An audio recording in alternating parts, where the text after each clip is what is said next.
depressed, frustrated, sad, confused. You want answer. Let's talk. Give me a message sa page ko sa Philippine Dating Coach and you can have one-on-one coaching with Coach Baze, your dating coach. Just please subscribe to my channel and hit the bell button.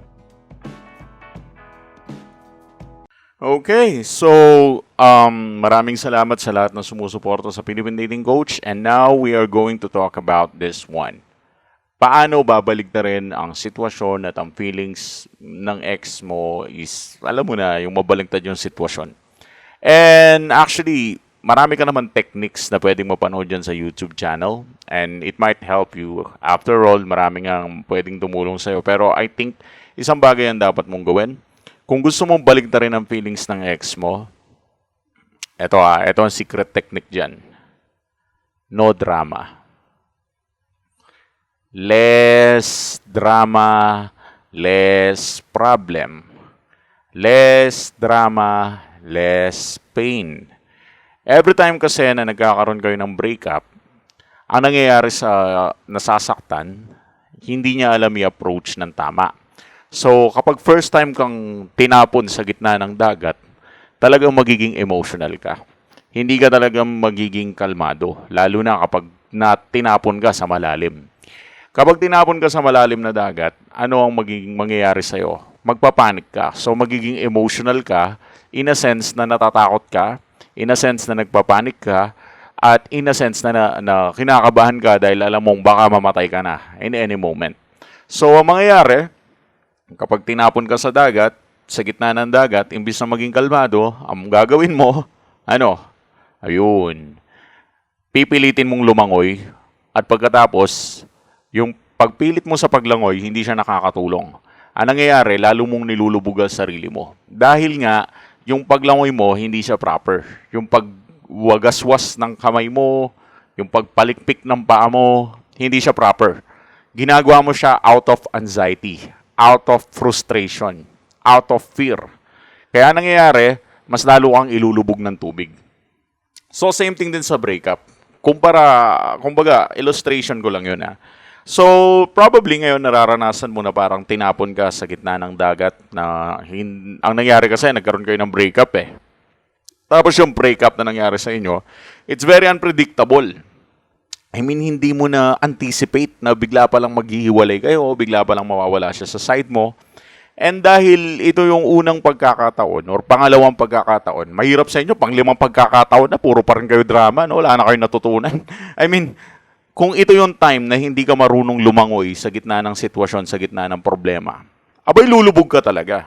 Kasi pipilitin mo yung sarili mo na umahon which is mali. Hindi mo kasi kayang kumalma. At dyan sa lack of calmness, pure drama, lack of calmness. Okay, ulitin ko pure drama, lack of calmness. Ang ibig ko sabihin, puro ka drama. Hindi ka na nagiging kalmado.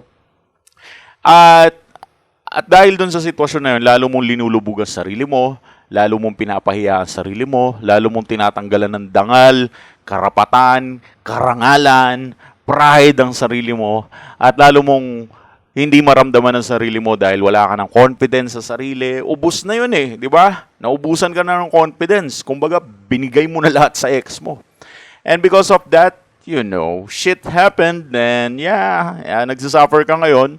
It's because of drama. Okay, ano ba ang technique para i-handle ang breakup at mabaligtad ang sitwasyon? Ang unang technique na gagawin mo, kontrolin mo yung pagiging madrama mo. Tanggalin mo yung drama mo. Full of drama kasi. Ang tanong, paano ba tatanggalin ang kadramahan? Simple lang. Ang pinakasakit mo kasi ngayon, masyado mong niro-romanticize lahat. Nagiging romantic ka masyado. At dahil sa romantic mo na yan, lalo na kung may pangako siya sa'yo, dapat ngayon taon na to, kakasal na kayo, dapat ngayong taon na to, ibibigay na niya to, dapat next year, yung mga plano nyo, nagiging dramatic ka na. To the point na, alam mo yun, wala ka na sa lugar. At dahil sa pagiging dramatic mo, dahil sa pagiging romantic mo, nabubuhay ka na sa illusion mo, dyan sa fantasy land mo, na akala mo kayong dalawa talaga forever. Now, what I want you to do, gusto kong tigasan mo, gusto kong tibayan mo. Bawasan mo ang pagiging romantiko o romantika mo, bawasan mo ang pagiging romantic mo, At pag binawasan mo ang pagiging romantic mo, mababawasan mo na rin ang pagiging drama mo. Mag-focus ka na lang sa mga dapat mong gawin, sa mga dapat mong trabahuhin, sa mga dapat mong pagsikapan. Tignan mo yung mga taong talagang dapat mong maging inspirasyon. Kahalintulad na lang ng pamilya mo, kaibigan mo, yung mga anak mo, kung may anak ka man. 'Di ba? Hindi pa naman kasi tapos yung buhay porket nawala yung ex mo. And at the same time, hindi naman kasi porket binawasan mo yung pagiging romantiko mo, yung kadramahan mo, yung mga pangarap nyo nun, kalimutan mo na yun. Wala na. I mean, prangkahan na tayo. Masyado kang nanghihinayang sa mga dapat mangyari. Romantic ka kasi masyado eh. Bawasan mo na yung panghihinayang mo. Wala na, tapos na. Mag-mature ka na.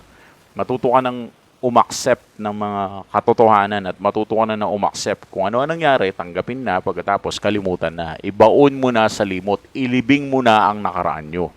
So ano ba ang pinupunto ko? Para mabaliktad mo ang ex mo, kailangan bawasan mo ang pagiging romantiko mo.